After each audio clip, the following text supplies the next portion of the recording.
Kabanata 28. Ang panahon ng Cold War. Nasaksihan sa pagtatapos ng ikalawang digmaang pagdaigdig ang pagkahati ng mundo sa dalawang magkatunghaliang bahagi.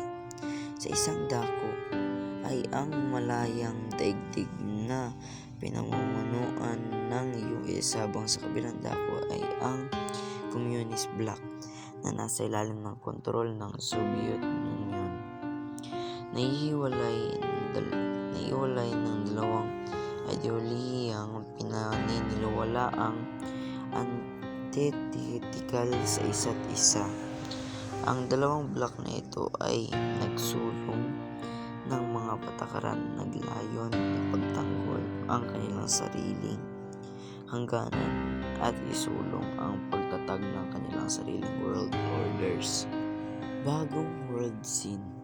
Ang pagtatapos ng ikalawang digmaang pagdaigdig ang nagsimula sa isang pagbagong mundo.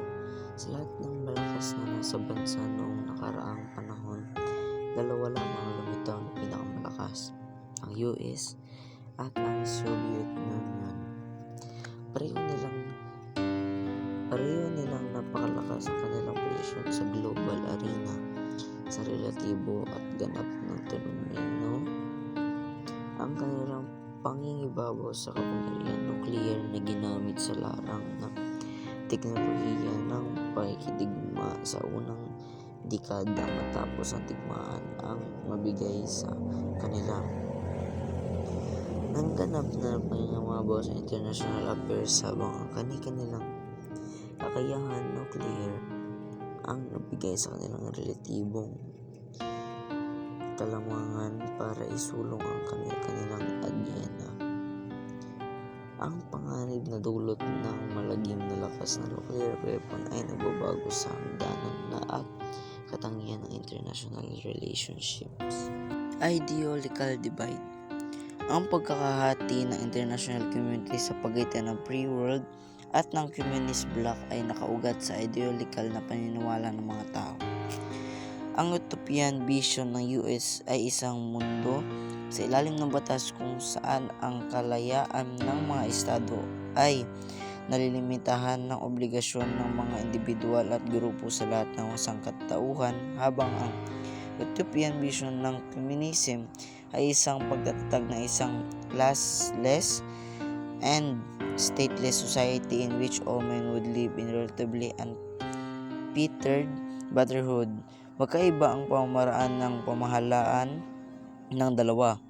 Binigyan din ng US ang prinsipyo na ang estado ay isa lamang instrumento para makamtan ang mas matayog na mithiin, at ito ang pagsulong ng interes ng mga individual at mga grupong bumuo ng lipunan. Sa isang demokrasya, ang individual ang sentro na lahat ng doktrina at patakaran. Mga layunin pagkatapos ng digmaan. Bagamat magkakampi ang US at ang USSR noong ikalawang digmaang pagdaigdig laban sa isang kalaban, iba't ibang ang mga layunin ng mga ito pagkatapos ng digmaan. Para sa US, ang pagtatapos ng digmaan ay nangahulugan ng pagpapalakas ng demokrasya sa pamamagitan ng pagtulong sa iba't ibang estado na pagtatatag ng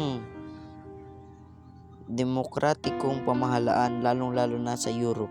Para masuportahan ang pagsisikap nito, tinulungan ng US ang mga pamahalaan ito para mabangong muli ang ekonomiya sa lalong madaling panahon.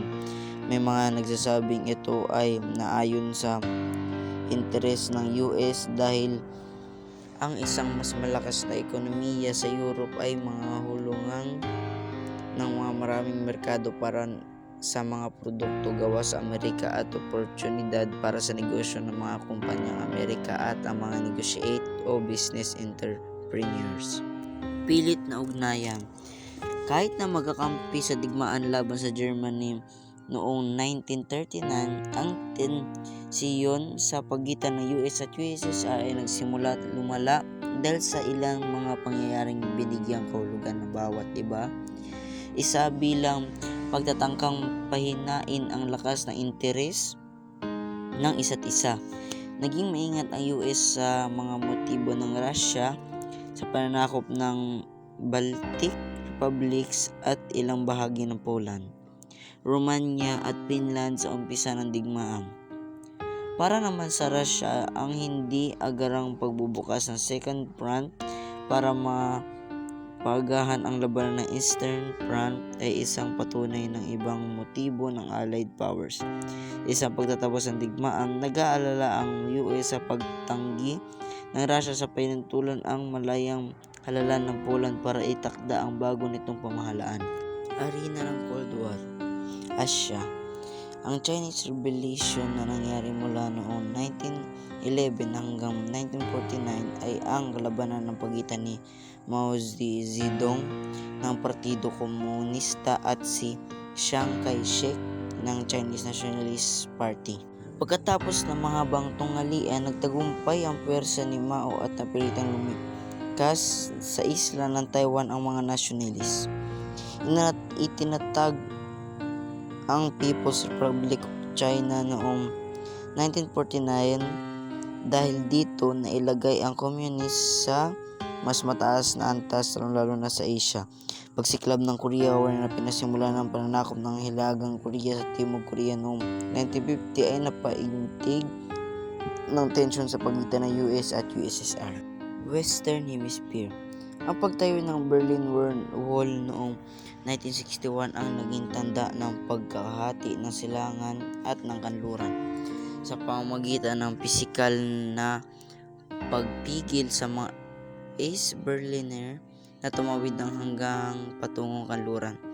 Humina ang propaganda war ng Soviet Union na pinagmamalaki ang magandang katangian ng sistema komunista habang kinakailangan nilang ay lock-in ang kanilang mga tao para manatili sa silangang Germany.